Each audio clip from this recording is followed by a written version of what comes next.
when we started with Ultimate Safaris, it was a merger, a combination of two companies with two slightly different philosophies.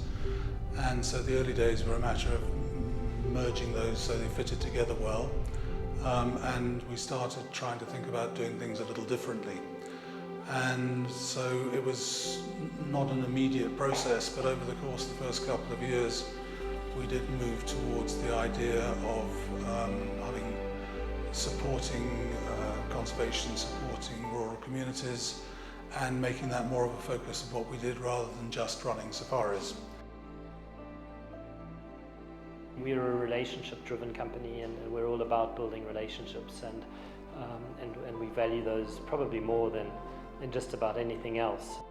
And with these strong relationships we've been able to forge over the years, we've built some incredible partnerships, and we have a lot to thank for all those people. Be they camps and lodges, be they conservation organizations. They've been a big part of the last 15 years, and it would be amiss if we didn't recognize that. We wouldn't be where we are without their support. But then as things developed, we became able to make more of an impact and to genuinely change lives in a meaningful way.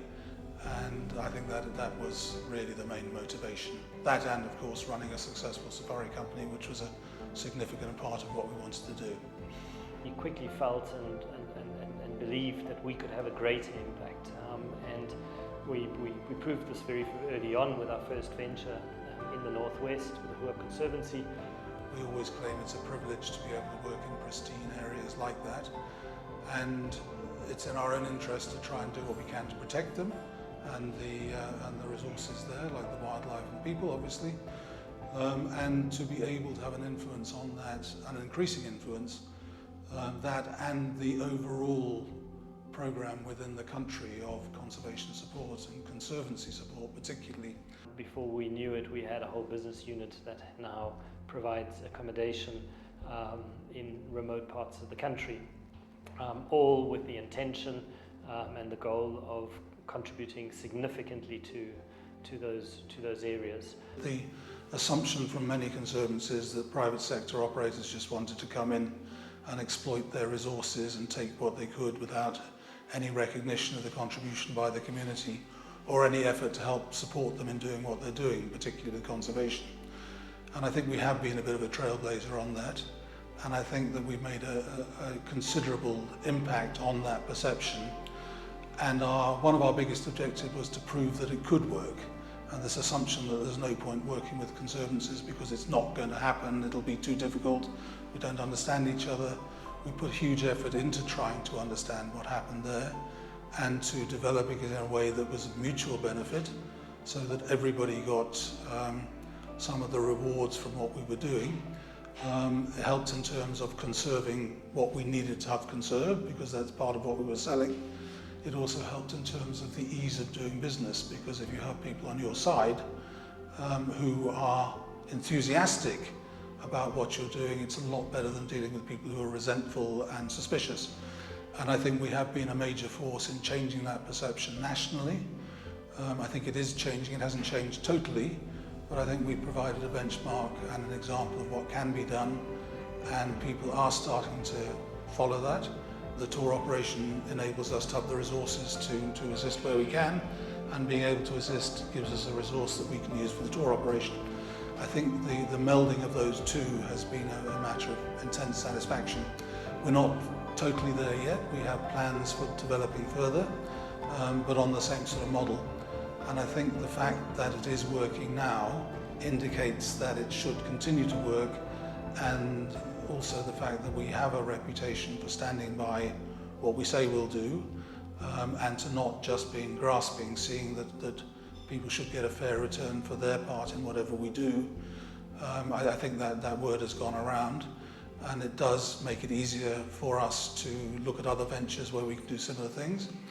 But it also, as I said before, gives an example for others to follow, which I think is very healthy for the whole conservancy program, and that's something I think all Namibians should be very proud of. So 15 years of constant evolution. Most recently we've added a car rental sector to the business. And you know, the ability to be flexible and move at a high speed has been probably our strongest asset in terms of building this business. The development that we've seen amongst the people that work with us and for us has been extraordinary over that period.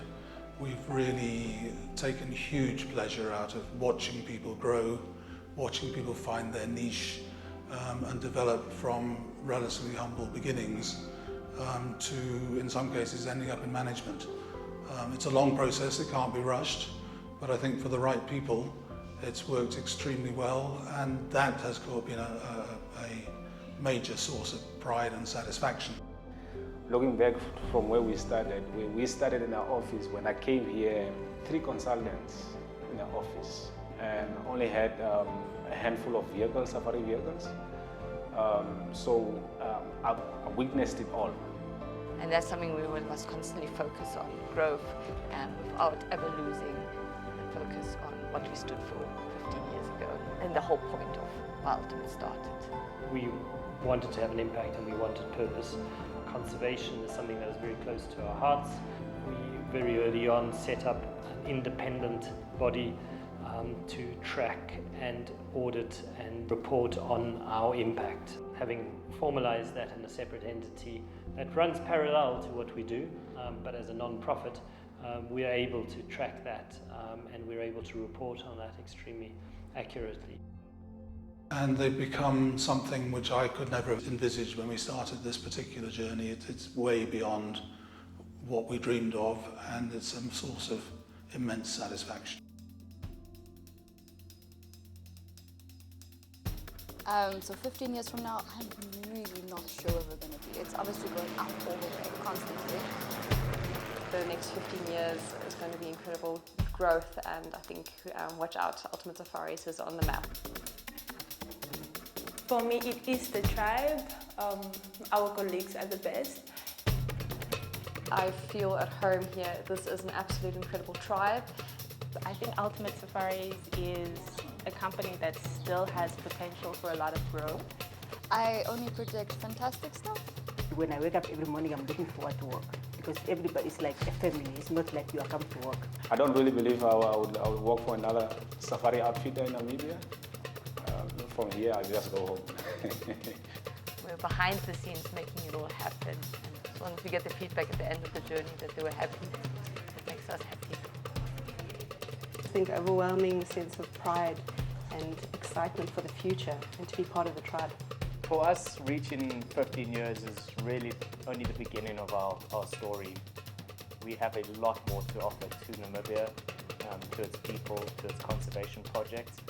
And the next 15 years is going to be a period of amazing growth, amazing support, and building the tribe that we have currently with us, including all our conservation partners, taking them with us on this journey to reach the 30-year mark and you know, do right by Namibia as it truly should be.